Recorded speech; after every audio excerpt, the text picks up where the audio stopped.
para todos los que somos cristianos, seamos católicos, evangélicos, de cualquier denominación, si somos cristianos, hay un muy buen punto de partida que planteó uno de los grandes filósofos de la humanidad, Tomás de Aquino.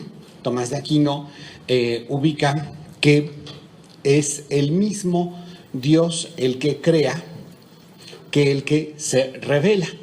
Es decir, es el mismo Dios el que crea la naturaleza en general y la naturaleza humana, y es el mismo Dios el que se revela a través de las Sagradas Escrituras y pues todo lo que esto conlleva. Por lo tanto, un cristiano tiene que tener una muy buena disposición para conocer la verdad, sin temor alguno. Es una auténtica actitud de búsqueda de la verdad, de saber las cosas por sus causas, próximas, remotas, primeras, últimas, conocer la realidad. Esto es muy hermoso porque es un acto también de plena confianza, ¿no? Porque luego dicen, no, es que es cristiano. Ah, entonces ya no pienso. O sea, ser cristiano es que ya, o sea, pues no. Además, si nos ponemos a ver en la historia de la humanidad, los aportes que se han hecho a las ciencias en general, a la filosofía, desde la perspectiva cristiana, pues es enorme. Así que vamos a primero ubicar lo que es la importancia de la familia para el bien común, pero viéndola en sí misma. Vamos a ubicar la familia en su realidad. ¿De dónde parte la familia? La familia parte de una dimensión antropológica del ser humano. Y a esto, el punto de partida, que es antropológico, es que el ser humano es un ser de encuentro. ¿Qué quiere decir que es un ser de encuentro? Pues decimos que es un ser de encuentro por tres razones: por su origen, por su desarrollo y por su plenitud. ¿Cómo que por su origen? A ver, de los que están aquí, ¿alguien de repente se le ocurrió venir a la existencia y ¡puff! ¿Apareció? No, ¿verdad? ¿De dónde venimos? Exacto, del encuentro de nuestro padre con nuestra madre. Venimos del encuentro. Y esto tiene una riqueza enorme en términos de que ese modo de constituirnos como seres humanos requiere en su diseño original la impronta masculina del gameto masculino y la impronta femenina del gameto femenino. ¿Será relevante que si para venir a la existencia, para constituirnos, tenemos esta conformación, será relevante que para nuestro desarrollo tengamos un referente masculino y femenino?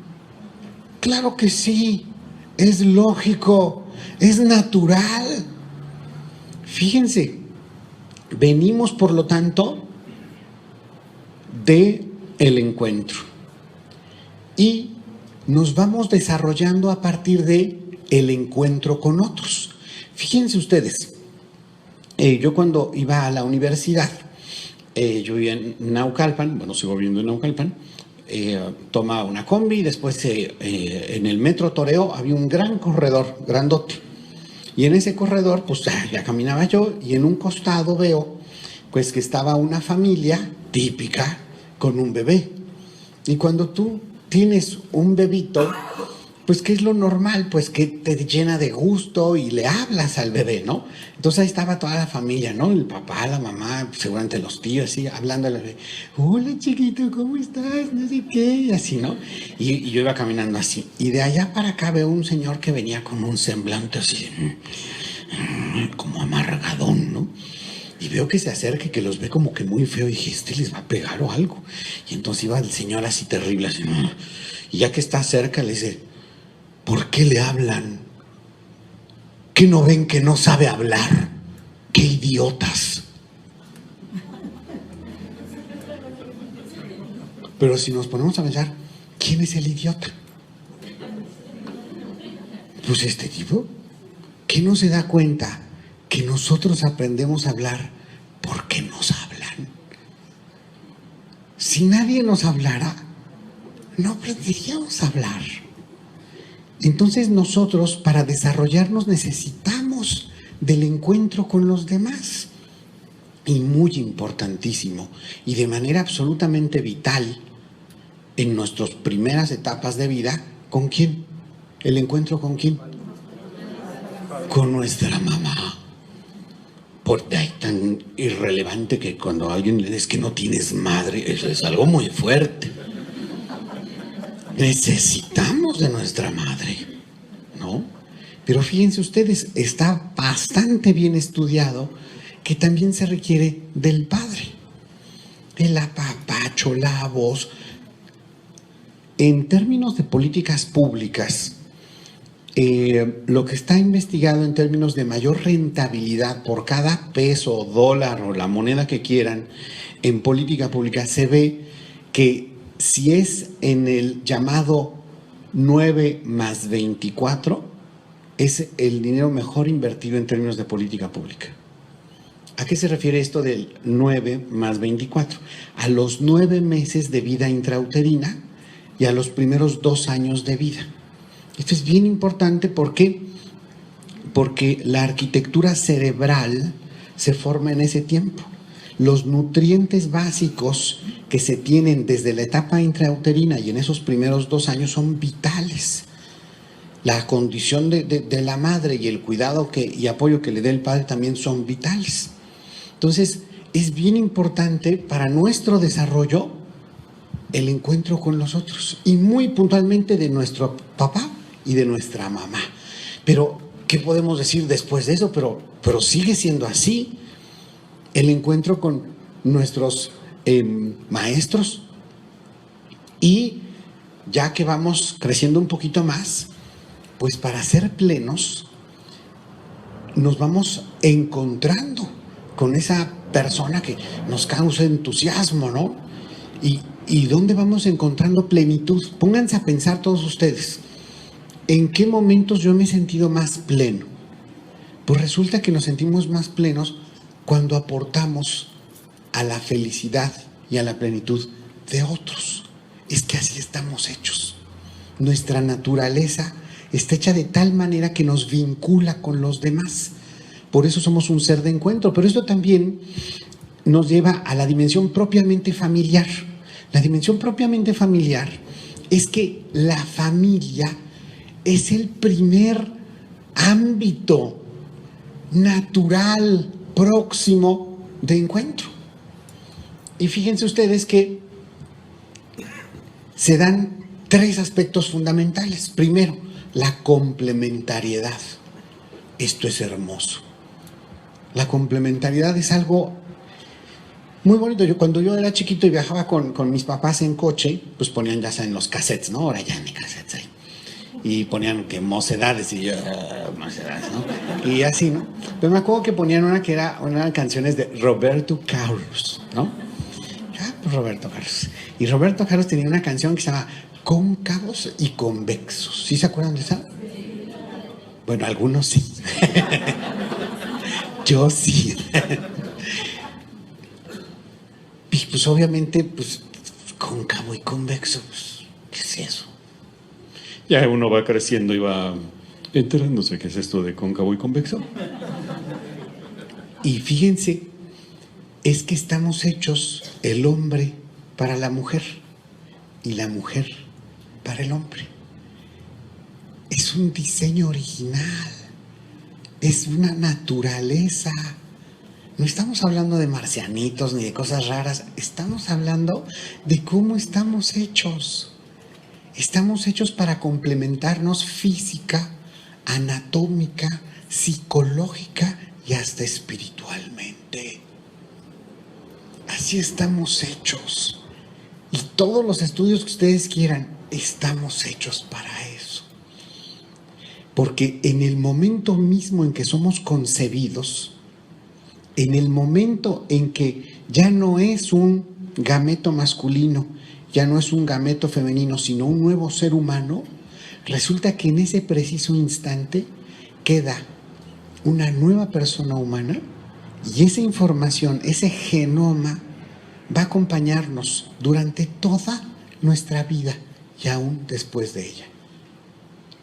Y resulta que en ese preciso instante nos definimos completamente como ser sexuado masculino o ser sexuado femenino.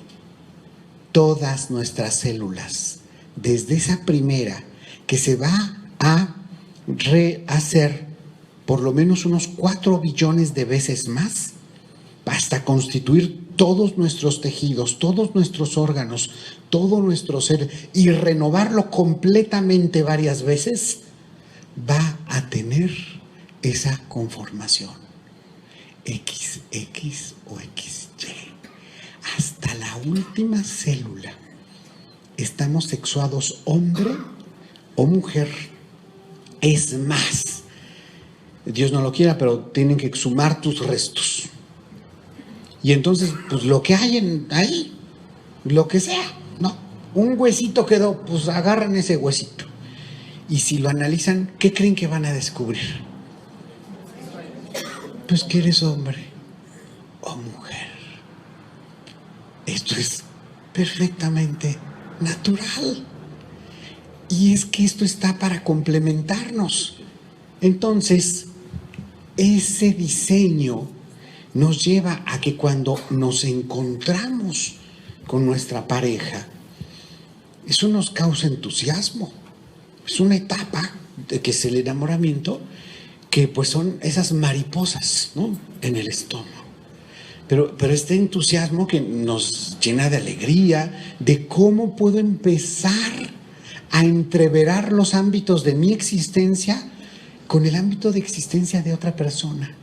Y entonces pongo en juego lo que he sido, lo que soy y lo que aspiro a ser con otra persona que hace exactamente lo mismo. Claro, cada uno con sus cadaunadas, pero si nos encontramos, hasta ponemos en juego nuestras propias miserias. Y hasta en eso podemos complementarnos. Y entonces vamos entreverando nuestros ámbitos, nuestra existencia. Obviamente, ahí va el físico. Ahora sí que, como dicen algunos, ahí va el cuerpo, ¿no?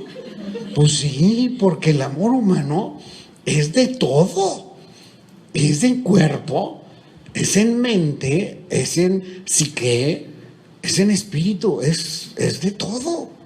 Y entonces podemos llegar a una integración con el otro. Esa integración es cuando ya no es un yo por ahí y un tú por allá, sino que se crea un nosotros. Es que esto es increíble. Esto es increíble porque cuando ya conectamos de esta manera, claro, acordámonos que cada uno con sus cadaunadas, pero cuando logramos conectar hasta nuestras propias miserias, por eso de repente le decimos a nuestro cónyuge, mi vida. Pues sí, porque ahí se me va la vida. En todo. Es que sí es mi vida. Y de tal magnitud que cuando esta integración se hace así y este encuentro es fructífero, ¿qué creen que vienen? Pues los chamacos. ¿Y será eso algo raro? Oye, se juntó un hombre, una mujer y salió. ¿Es algo extraño? ¿Es algo de Marte? Pues no, así estamos hechos. Y entonces esto nos lleva a la trascendencia. Y el hombre empieza a trascender ya no solo como esposo, sino como padre. Y la mujer empieza a trascender ya no solo como esposa, sino como madre. Y entonces ya no solo somos esposos, sino que somos papás. Y tenemos hijos. Y esto es una belleza, porque fíjense ustedes, aquí se juega el futuro de la humanidad. Porque en este encuentro entre hombre y mujer, en esta integración, en esta trascendencia, se va compartiendo lo mejor que puede una generación con la otra. Y entonces se da una solidaridad en términos horizontales, de esta colaboración entre el marido y la esposa, y una subsidiariedad entre generaciones, que primero va de arriba a abajo, de los papás a los hijos, y con el tiempo, ¿cómo va a ser? De los hijos con los padres. Si ven, es un trazo vertical y un trazo horizontal hermoso. ¿Saben ustedes que en cálculos económicos no hay absolutamente ningún gobierno que pueda sustituir eso que acabo de decir? No existe, no hay manera, no hay. Y fíjense ustedes, este modo de ser es tan importante, y cuando nos ponemos a pensar esto tiene tal trascendencia, que es una relación personal. Sí, claro, pues ahí va mi personita con el otro. ¿Tiene una dimensión privada? Pues por supuesto, pues no va a andar viendo que, pues no, sí. Pero sin embargo, tiene una trascendencia y una importancia social y pública. No porque voy a andar enseñando mis miserias ahí con todo el mundo, no. Es porque lo que pasa en esa integración y esa trascendencia tiene una importancia vital para el conjunto de lo social. Y por eso, desde el Código de Hammurabi, muchos siglos antes de Cristo, desde la Grecia clásica, con el libro máximo de referencia de lo que es la política de Aristóteles, que en su capítulo primero, ¿a qué creen que se lo dedica? A la familia. Termina diciendo ese primer capítulo que la ciudad no es otra cosa más que una familia de familias. Y es el punto de partida para ver toda la política. Y si no hay referencia a eso, si la política no sirve para eso, no sirve para nada. Y pongámonos a ver en la otra parte clásica, Roma, el derecho romano.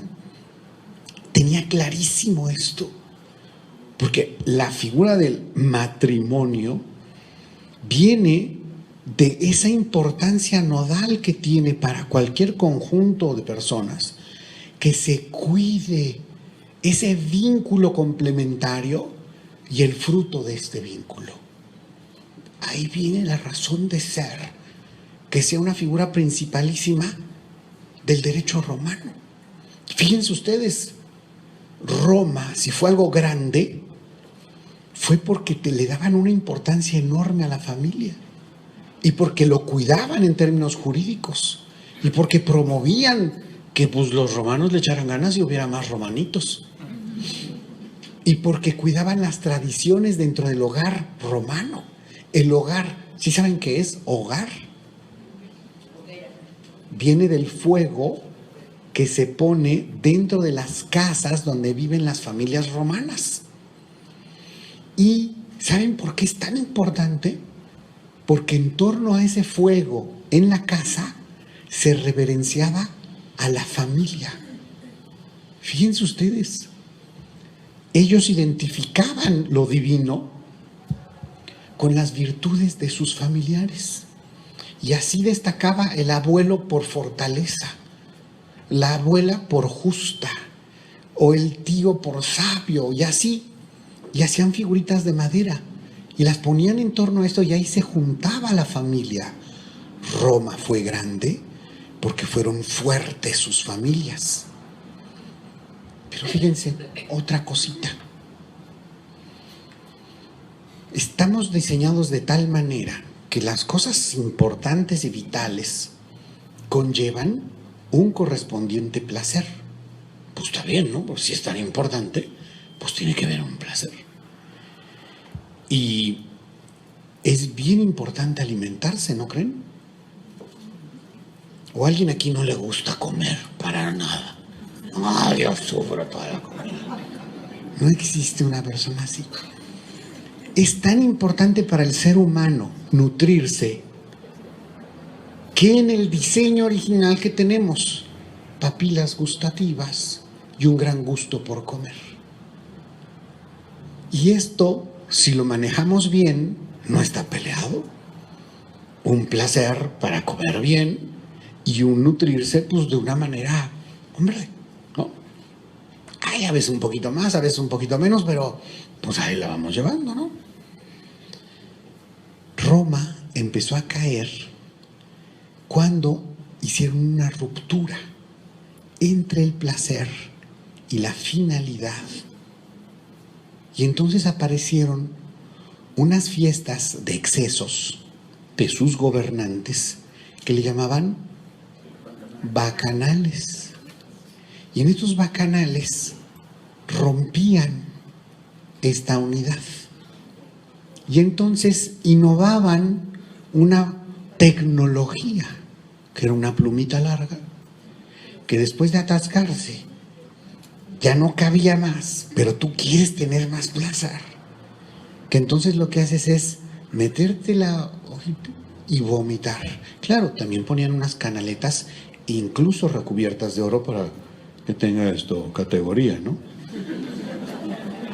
Pero fíjense ustedes, el esófago es un canal de entrada, no de salida. Y cuando tú lo forzas constantemente para obtener más placer de manera desordenada, los jugos gástricos, que son súper ácidos y que hacen su función aquí, cuando tú lo estás sacando constantemente, ¿qué pasa? Quema. Y cuando quema, ulcera. Y cuando está esa úlcera abierta, ¿qué pasa? Hemorragias. ¿Y qué pasa? Pues tú mueres. Pues por darle al asunto, ¿verdad? Entonces fíjense ustedes que hay otro gran placer, porque hay otra gran función en el ser humano cuando se complementa con el sexo opuesto. ¿Cuál es? El sexo, díganlo, es natural. Pues la dimensión sexuada del ser humano tiene un acto correspondiente que es el sexo. ¿Y el sexo será importante para el ser humano? Claro, es importante para los que lo llevan a cabo, pero también es importante para el conjunto de la especie completa. Para que siga la especie. Entonces, ¿conllevará un placer? Pues claro. ¿Y qué nos enseña la caída de Roma con un gobernante como Calígula? Este hombre rompió el binomio entre el placer y la función, entre esa importantísima unión que se da entre los cónyuges, hombre y mujer, que los une. Tienen una misión especialísima que hacer, es llevar a cabo pues una empresa familiar importantísima. Pues claro que el sexo une, fortalece esa unión. Es más, cuando uno checa cómo estamos hechos, el beso para la mujer es importantísimo, porque el beso, digo, aquí estoy hablando de cosas muy técnicas, pero está estudiadísimo que es tan importante para la mujer que ese intercambio de saliva le genera a la mujer un apego a su hombre. O sea, no es nada más, ay, un beso, ¿no?